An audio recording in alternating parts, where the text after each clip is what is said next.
Welcome to the SoloCEOs, the podcast for solopreneurs by solopreneurs. Here we celebrate, commiserate, and problem solve all the world's craziness that comes with building a business on your own terms. I'm Marilyn Johnson, a supplier development and supplier diversity consultant. And I'm Tara Winston, executive coach and leadership consultant. And we are the SoloCEOs. Yay! Welcome, everybody. Hi, it's Tara. Hey, everybody, it's Marilyn. Hello, welcome back to the SoloCEOs. Have you missed us? We've missed you. Tara, I have missed everyone, and I'm so happy that we are here. Yay! Absolutely. You know, that thing where time goes real fast and you look up at the end of the year.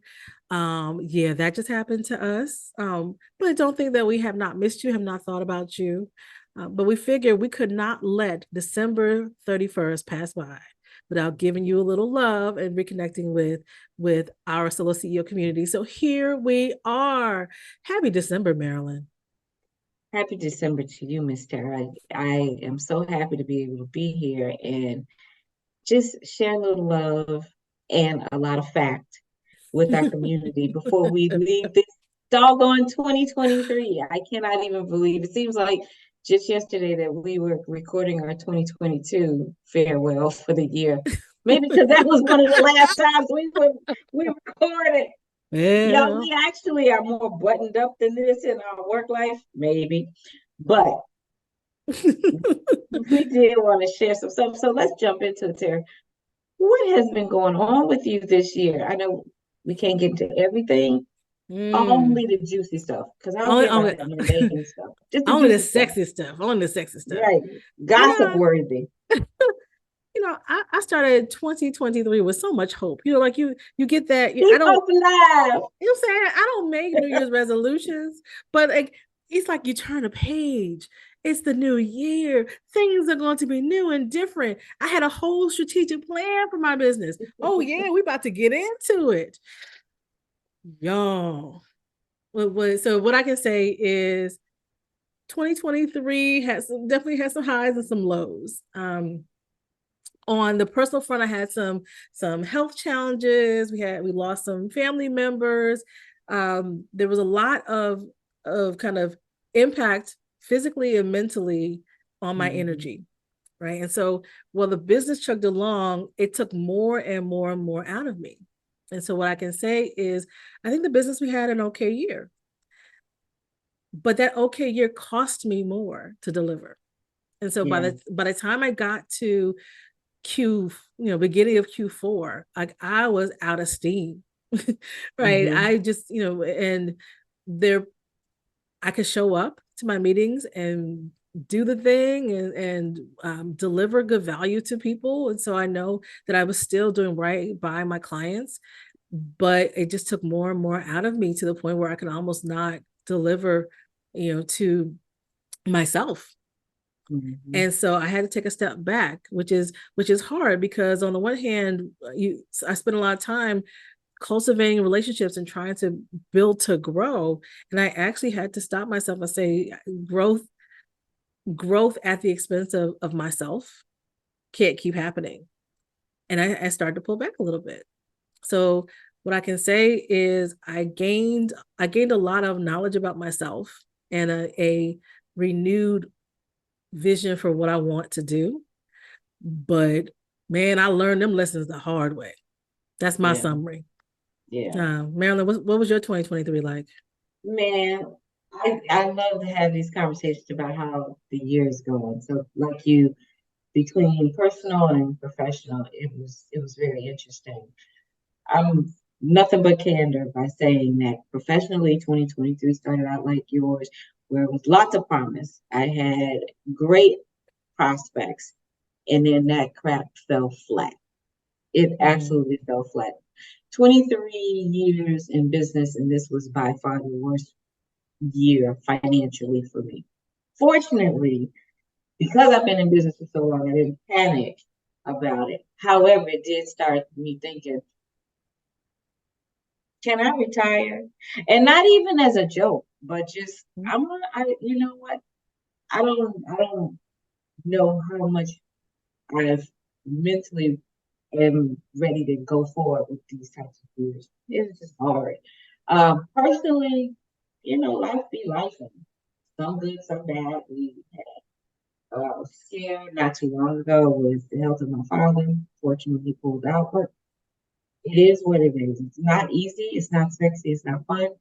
But like everything else, we just keep moving forward. And what I've been doing from a professional standpoint is I'm very transparent with my clients. I mean, I even had a call this morning where I was talking to a prospective client and I had to push some stuff back.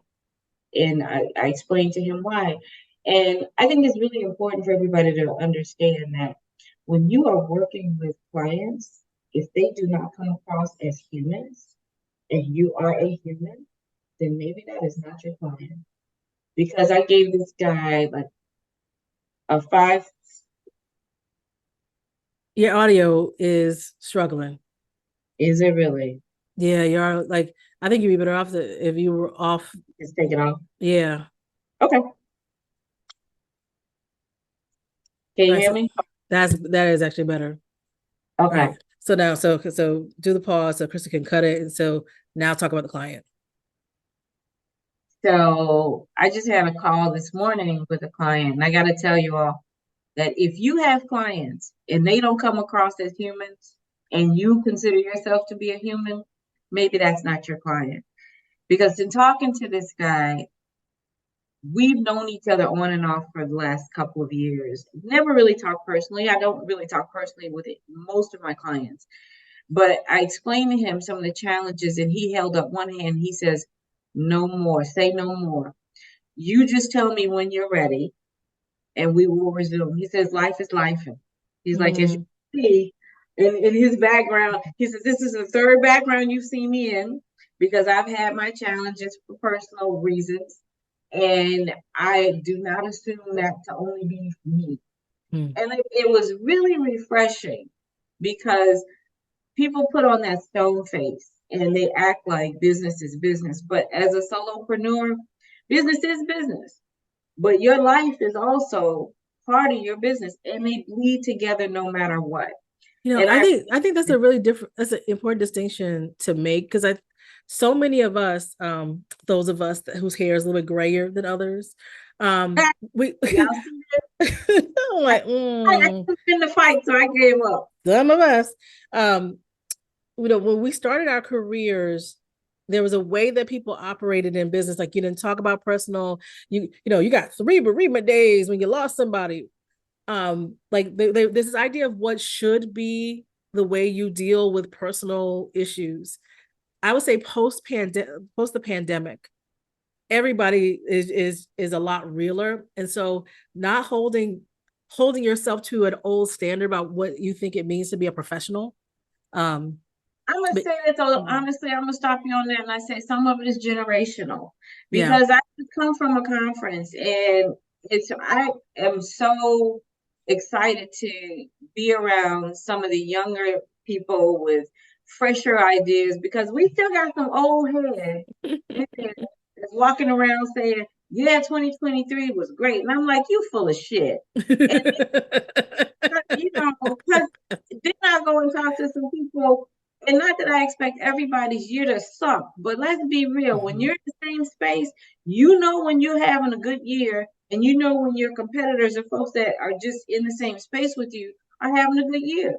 And the first time somebody tells me some nonsense, I'm like, oh yeah, no, you ain't on my team. I'm going to get somebody that's really ready to play because you ain't nothing but just full of crap. That's right. That was the competitive version. So I mean, but I can't with it. So before Tara and I started recording, we talked about just how things are happening as far as aging. And y'all, the older I get, the more candid I am. That's scary because I've always been real like nobody. Y'all don't know. I don't know when you take a dial to 10. What's past 10? The world. I'm not sure the world's ready for you to be more candid, Marilyn. I can't help it, but it's all in the spirit of trying to help somebody else. I don't want anybody to take an additional 5 minutes to do something that you and I have gone through, and it's taken us a minute to figure this crap out. No, I'm going to tell you and keep it moving. If you don't want to hear it, that's cool. You're, but at least somebody's out there telling you. So when I'm talking to people and they're telling me what's happening and how they're working it, I'm like, I'm still a student. I'm still taking notes. Even being in business for this many years, I still take notes. There's still new ways to do things.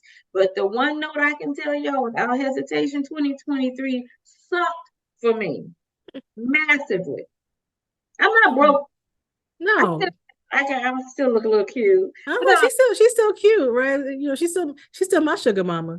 But it's okay to have a bad year, be it financially or otherwise. Now, even though 2023 was not the best for either Marilyn or myself, that does not mean it wasn't great for you. When like there's somebody that had a great year 2023, and if that were you, I want you to. I was going to say I want you to celebrate, but yeah, can we borrow $5? Is also what we want to say to that person. Yeah, celebrate all successes. No, celebrate every success. And sometimes getting to the end of the year and still standing is enough of a success, right? And I think Tara, we have been here, y'all. We still fighting. We still fighting to get every last penny we can. We still fighting. You know when they say you gotta grease your knuckles, we greasing our knuckles. Because I need that little medicated stuff too. All right. Okay. So whether you had a good year or a great year or a not so good year, there's always something that you can take with you and bring as a lesson into the next one going forward. So, Miss Marilyn, what's the lesson that you are bringing with you into 2024? The lesson I'm bringing into 2024 is to keep learning. Something that we didn't talk about is this summer I did go through a training class, Goldman Sachs 10,000 Small Business Program, and it was so well worth my time. It was a good experience, meeting so many entrepreneurs, looking at different ways to look at my business. I knew a lot of the principles, but sometimes when you're in the game, you forget.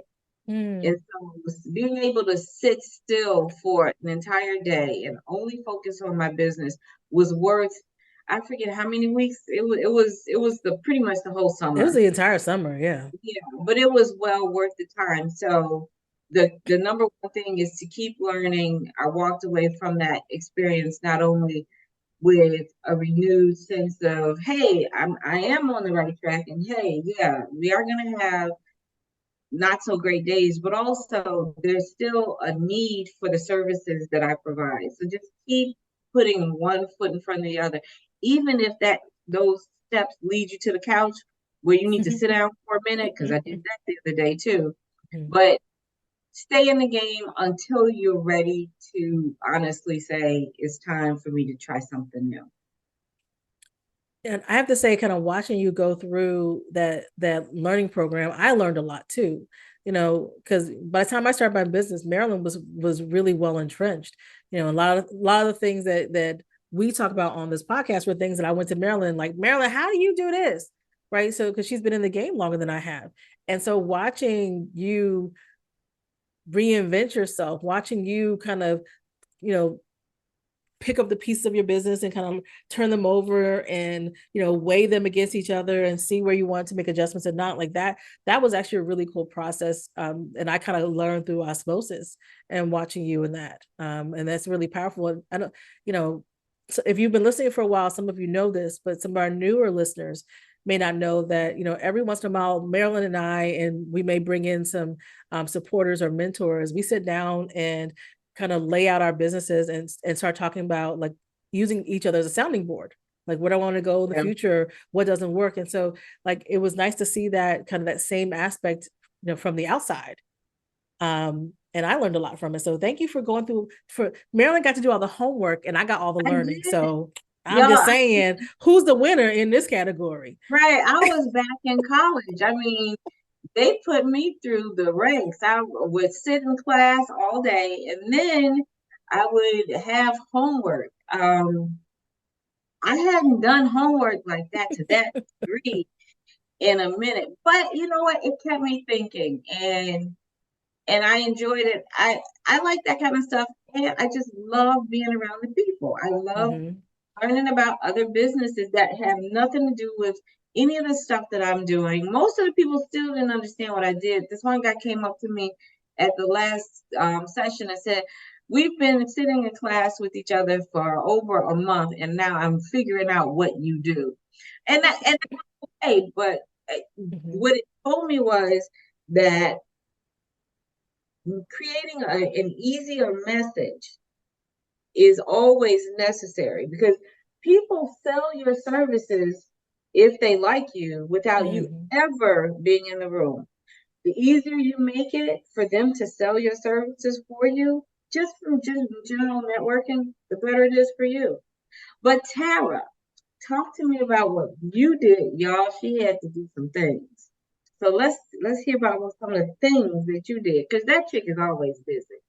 What the things I did, you know, so for me, like, you know, as I mentioned before, I was getting, my energy was going further and further down. Like I was even struggling just to get out of bed sometimes, from a physical perspective.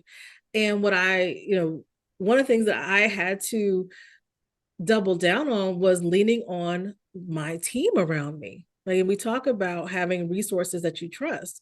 You know, I have a virtual assistant. I've got a chief of staff that I work with. I've got some people around me that I had to start thinking about, like, I can't do everything. Now, this is going to come to a surprise for some people. I'm a bit of a type A person at times. Like I still hold a lot of control. I like doing a lot of the work in my business, right? In terms of like delivering my services, there's things that I like to do. And yet and still I couldn't do them.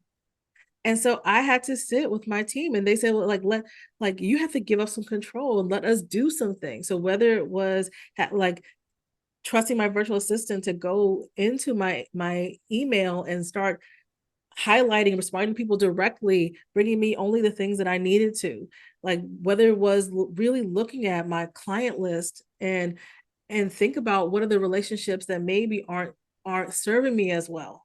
Now, let's be real, y'all, when the bills ain't paid, I'm taking all the checks. Right. So I want to be very, very clear. When I say trying to figure out which client relationships maybe need to sunset, is because I've got a runway and some savings, and I've got a vision for other things that I want. So I started to get very clear and setting some intention and even setting some strategy around when I look at the mix of work that I have, what was the work that was easiest to do when I was feeling at my worst? If the work that was easiest to do when I was feeling my worst, if I built more of that into my business, then it'll be easier just to do my business going forward. And the thing was, I think it's changed over time. But like if I were to do this assessment 5 years ago, 10 years ago, I think it would be different. But now, based on where I am now, based on what's going on in my personal life and my business life, like I had a new snapshot. And so now I'm working towards shifting my mix of business in that way. And it's kind of scary. It's scary to turn away work. It's scary to start to close out relationships before you have other ones in the hand. But the problem is, I also, you know, one of a beautiful problem to have is that when your dance card is full and you're doing all the things, you don't always have the capacity to go out and do what it takes to get new things, because new things just don't show up. New things take work. You got to make another set of phone calls. You got to talk to different people. You got to show up in different places for new things.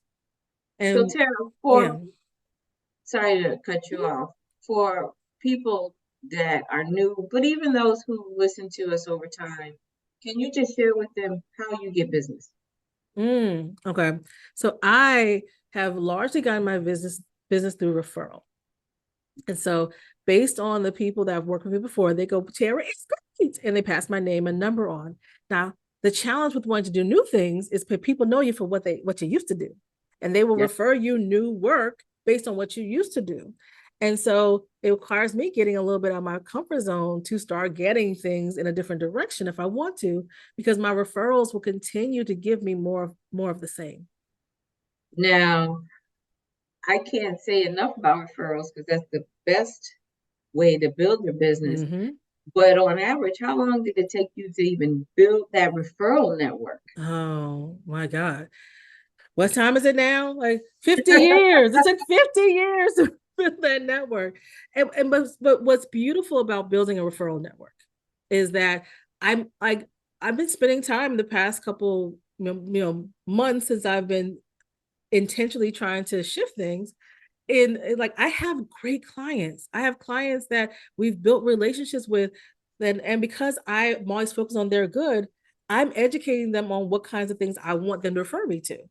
Right. Mm-hmm. So it's not just and I'm starting to see that, like, I'll get an email and they'll say like, hey, there's somebody I want to introduce you to, but I don't know, are you still doing this kind of work? Right. So I just didn't abandon my old client, my referral network. And I think back to Marilyn's point about being human, like, because I'm vulnerable and human with them and say, hey, you know what, I love what I do for you, but I kind of I'm doing more of this, and I'm just educating them enough that they be my my advocates out in the world. That helps shift the network whilst I'm still building new relationships in that other space, right? And that's how I balance the two pieces of it. Yeah. Right. And the other part, I think, referral, like we we might want to do a whole session just on referrals at some point, because what I find very interesting for anyone who is new, I thought that if people just knew what you did and they loved you, they would just kind of go and refer Yeah. you and spread the seeds. No, man, you can ask for them suckers sometimes, Yeah. right? And and oftentimes people that love you and love your work, it just never occurs to them to refer you to somebody else because they're busy. Have you seen your day? They have a day like yours. And by the time they get home, they may have enough energy to slide into bed and maybe turn on Netflix. And so they're not thinking all the time about you unless somebody pops up and says, like, I need a thing. Then they like, Marilyn Johnson is your person. But they're not proactive out there. And so what I found is by activating them proactively with the new things that I want, it kind of helps to keep my old network still producing for me. But it still takes time, and it's going to take time. So I think that's the other lesson for me, was time and space, right? Giving myself more time and space to do the things I need to do. Like I have quit multiple volunteer boards that I was on, that I was leading, because I didn't have enough energy for me, for me, period. And But that wait, me in the but wait, business. there's more. So Mhm. she's painting this glossy period, but she had to get threatened. She had to get threatened Wow. because this is truth serum here. She had to get threatened because she was killing herself. And Mhm. you know how a lot of times when you feel like you are obligated to everybody, Mhm. and everybody is expecting you to show up and perform miracles, and you don't want to let anybody down, you end up driving yourself down. You end up just really bogged down, feeling frustrated, and all the things that come with it. And so it's okay, and Tara has heard this before, it's okay to think about yourself sometimes, Yeah. because when you're building your business, and I had a conversation with this woman yesterday who started her business, and she would call me and she's like, this is not easy. She's a former corporate person. And I said, no, it's not easy, but it's worth it if you just continue to plot things out. And she has. And she says, now the struggle is friends are saying, well, they want to go on vacations. And she's like, and I don't have the time. And so people are throwing that back at her. I'm like, yeah, but you're doing something you love. Here's the trick though. You're doing things that you love, but it's just like a good meal. You have to know when to stop, Mhm. Yeah. because people will continue to pile all of the stuff that you love on your plate, and you continue to eat. And then after a while, it becomes uncomfortable. And that was essentially what was happening with Miss Tara with all these doggone boards. And it's like a suck hole, because the more you give, the more they want. The more they want, the more they want. And then all of a sudden, all your energy is just drained. And so you have to protect yourself at times too, and just be in the right headspace. Because it's hard to tell people, I don't want to do it, I can't do it, because you truly love doing it. Mm-hmm. But you're not protecting yourself when you continue to do that. And so you have to have a hard stop, or either you have to have people in your camp to say, hey, you got to stop. And fortunately for Tara, she's built up a team where we will tell her, you got to stop. Now, y'all, that didn't happen overnight. If you listen to some of our earlier recordings, you'll hear some of the same themes here about how she got to stop. But I think maybe this time she really took heed to what we said, because she actually did. I actually did. She quit. I did. I quit a couple boards, but and I think there was also a really important shift for me, because I was like, okay, I'll quit a bunch of boards, and then but I wasn't looking at the work, right? Like the work is the work. I'll put all the energies to work. And I had to say no, right? I want a complete life. And this is what we talk a lot about for Solo CEO. Like if I only wanted to work my life away, and that's what made me fully happy, that's okay, right? I'll praise for the workaholics that are doing it because they really love every moment of it, and they wanted to consume every part of their lives. But I wanted some more of my personal life. So whilst I was still, saying like I'm low on energy, let me walk away from some of this great volunteer work that I want to do, it was important for me to look at my work and say, how do I pull some of the energy out of that too, so I can have a complete life? It's like what I'm not advocating for is, okay, let me start lopping off pieces of my life to make sure I can keep everything in the business. Like that, we don't subscribe to that here. Right. Like everybody has it, but I know for me, and like maybe it was growing up in corporate, or maybe it was how I was raised, but in my mind, it's always easier to get less sleep so I can fulfill my work needs. It was always, I'll miss a few dinners to make sure that work needed what. So like being a good girl growing up was about delaying gratification, make sure you're doing the things that you should be doing, even if it sacrifices the other parts. And so now I have an overused muscle of sacrificing life to make sure that work is intact. And so as I was going through this process, like I had to be really diligent and make sure that I was preserving the quality of life that I wanted. And that meant the business being at a place that could give me financially and emotionally and achievement wise what I need, but not only in the business. Right. And so here's something I think that works out well. So say you're grinding and you're pulling the money in, and this is what has happened for you and for me, and then something happens in your personal life. So y'all, let me tell you how this flips. So you grind, we pull the money in, and then life happens. And that's essentially what happened with me. So I started out the year with some really, really big contracts, and they went away. But I still had a significant amount of savings because of all the years of putting work forward, that when it came time to spend some time helping my family, I was able to do it without flipping out that I wouldn't have enough to survive. And I always wonder when people say, do you have enough? That is such a sliding scale. Yeah. Because enough, what is enough? Is enough 200, 300, 400, 500,000, a million? Is that enough? That's a personal question that I think everybody needs to try and figure out. Because at some point in time, you're going to be challenged with, can you balance what you have with what is coming at you that's not going to generate any income? Yeah. And I mean, there was a time when your wardrobe budget looked one way, and it might still look that way, and I ain't mad at you. Mhm. But then when your life throws that curveball at you, that wardrobe budget might have to take a beating.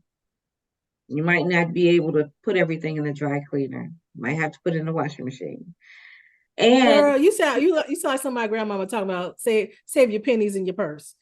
girl, Okay, yeah, like put some but money in that mattress. But the reality is that when you're in corporate, like a lot of people now, I'm hearing of people talking about they're taking sabbaticals Mhm. because they're burned out. That happens to people who've run their own businesses as well. The Amen. difference is, as a solopreneur, we're feeling like, uh-oh, if we stop the revenue, the income from coming in, we won't be able to sustain whatever lifestyle we have. But it's about the balance. Tara, you just talked about the balance between your work and your personal. It's about figuring out what your balance is. Because at some point, those things that were going to come at you when you were in corporate, they're going to come at you as a solopreneur. You have to be ready for them. But you also have to know maybe you don't have to have X amount of dollars to float it, but you got to know Mm. what that number is. You have to know what enough is, because if you don't, it's easy for you to work yourself into depression and all of the things that make you unhappy, or you might not work enough. You might lose some of your hustle and leave money on the table, which we don't ever want to do, You know, ever. and every person has a different level of security, Mhm. right? So which is why the enough conversation is very, very personal. It depends on kind of what other money you have coming in from a family perspective. But regardless, like your enough can be enough. I think Mhm. I think what is powerful to remember though, as an entrepreneur, we know how to make money. Like we may not be the same amount of money, but we know that there's things that you can create that can then be sold. And there's something really empowering, even in the down moments, to remember Mhm. that you know how to make some money. The other part that I love, that where we have a benefit that people in corporate don't always have, is that we can reinvent how we make money, right? So Yeah. when, like, maybe you don't sell the same thing anymore, maybe you repackage it. Like there's a point when I was doing more traditional consulting, big decks and recommendations and deliverables and all that kind of stuff, and it just, like, it wasn't as fun for me anymore. So then I was like, okay, I don't sell deliverables anymore. Like I changed the way I did some of the Mhm. work, right? Like I know plenty of people that maybe that they go from having a service that they then change it into a product, and they sell assessments and productized versions of their services because they were burnt out of other things. So even when we talk about, maybe you're grinding, maybe things slow down, maybe you're burnt out, there's a lot of remedies. So you could do a sabbatical, you could change your product mix, you can Mhm. partner with somebody, maybe you subcontract for somebody where they're selling and you deliver. We have more options. And so there's a level of empowerment that I want everyone to have, even if you're facing some of the rougher times, because we have options. Yeah. As long as you don't get lost in this, like, oh no, it's a rough year, I'm not getting the same contracts. I think it's easy to psych yourself out or let people around you psych yourself out, rather than saying, like, I love a 2-minute pity party. My coaching clients, they get so mad because, like, if there's a woe is me going on, I will give them 2 minutes to go ahead and have the biggest pity party they want to have. And once that 2 minutes is over, the Let's question keep it becomes, going. now what do you want to do? Mm. Do you want a sabbatical and rest? Okay, that's So fine, because you can get ramen and eat that for a couple of weeks and you survive it. That's fine, right? so Like, Tim, how do you empower? Mhm. I want to put a pin on that one, because the what do you want to do question always comes up. Always comes up. Mhm. And when you're in a space where you're trying to reinvent yourself or whatever, sometimes you don't know what you want to do. Yeah. And that's one of the hardest questions to answer. And I started thinking about it and I said, let me go back to when I started my business. I didn't know what I wanted to do. but I knew what I didn't want to do. Yes. And it was a list of don't. Like a lot of my stuff came from I don't want to do this, I don't want to do that. And I just built that list of don't so that immediately it made it real clear of what I did want. Well, and to be clear, with Point. if what do you want to do? The answer could be stop doing something. Mm-hmm. Right? What do you want to do? This is not asking a kid like, what do you want to be when you grow up? And now you got to have all the answers. Mm-hmm. Literally, what do you want to do next? I want a nap. that may be as far as you get until you encounter the next question. But stop. Like the idea of I want to stop doing something is as powerful a choice as choosing to start doing something. And I think when people forget that, you have permission to stop doing things that no longer serve you. Right. So just remember that you can't have that list of I just don't want to do that. That's okay. Here's the thing. There's no right answer. It's your answer. Whatever your answer may be. And to follow up with just so you have a different perspective of how Tara gets her business from referrals. My business comes from partially referrals, but I also am more out and outward salesperson for my business. So I'll go to conferences and talk to people because a lot of people don't really know of the work. And I have been reprimanded for that because they've said, listen, everybody knows your work. They don't know you did it, which is not necessarily something that a person wants to hear. And then just building an active presence around this is who does what. But also know that when you're out there, you just want to show up. But you have to be mindful of how you show up. If you're in the wrong headspace, stay home. Yeah. Stay home because you're not going to do your brand any good. And what I do when I go to the conferences is I do find people who know my work. And then when I meet somebody new, I'll say, hey, ask Mike or ask this person. And so referrals for a solopreneur are the absolute best thing because that way, like with Tara, people know, hey, I trust this person. They trust her. I'll trust her. Yeah. Big or small, it doesn't matter. But I did want to just kind of circle back on that because if people are like, well, Tara does her business, this is how she does it. Well, how does Marilyn get business? That's how. By going to conferences. Conferences where my clients are. And only y'all know where your clients are. There's conference. And people like now post-COVID, people are really social. They're really happy They to are see so social. Oh my goodness. They're Y'all, really we got locked up for a year and it's like we lost our daggone minds. So yeah, it is very, very social out there. Okay, so Marilyn, as we come to a close of 2023 and also this lovely podcast episode, you know, what is your wish? What is your wish for 2024? To let 2023 hurry up and leave. But my wish for 2024 is always to be able to deliver value to the customers that I work with. And hopefully to re-engage those people who lost budget last year. And actually I have started. 2 of them have come back. Let's just hope we can get it signed. But really look at doing that and frankly start thinking about how do I slowly and nicely transition from full-time MHJ to part-time. Look at that, the retirement word coming up. Man, so let's be clear. I think I will always work. Yeah.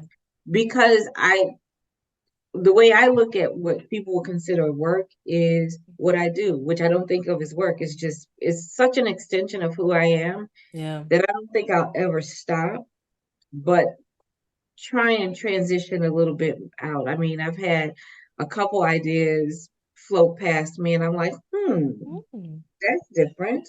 That might be interesting.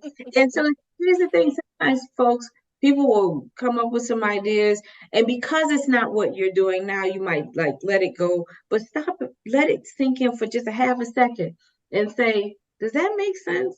Does that feel right? Does that look right? Because like Tara said, as entrepreneurs, solopreneurs, we know how to make money. We might not be making a whole bunch of money, Yeah. but we know how to make enough money to eat. Some of those ideas will come back and you go, never thought about that. Maybe I'll try. And what about you, Miss Tara? What are you hoping for your 2024? So my wish for 2024 is to stay focused on building the parts of the business that give me the most excitement. Mm-hmm. Again, it's easy to get distracted. Somebody weighs a couple of dollars. I'm like, how you doing over there? Yeah. But to try to stay focused and really build out this piece that I think is going to make me the happiest. And my other wish for 2024 is that we get to see our lovely listeners again. You know, Yes. you're gonna hear more from us on the podcast. We might surprise you with a few lives that we haven't done for a couple years. But staying in this community is not just a wish; it is a commitment. Because that's the only way we make it. Like, as you've heard from Marilyn and my stories, our survival in 2023 has been because of our communities. It's really critical for us as solopreneurs. And if you don't have a lot of solo CEOs in your life, you got us and you got this community, Yes. and we're going to stay committed to each other. And with that, you know Tell the a friend deal. also. Tell a friend, like and A share. lot of people starting, like and share. I'm like, refer this to someone who is thinking about getting into solopreneurship, or is already in there and fighting the good battle every day, just like the rest of us. Don't sit on this for yourself. Come back for more, and we cannot wait to see you in the upcoming year. Bye, y'all. See y'all. Thanks for listening. If you enjoyed this episode and you'd like to help support the Solo CEOs, please share this podcast with others, post about it on social media, or leave a rating and review. To catch all the latest, you can follow us on LinkedIn or Instagram at the Solo CEOs, or stop by our website for videos, resources, and other great stuff. Thanks again, and we'll see you next time. Bye. Bye.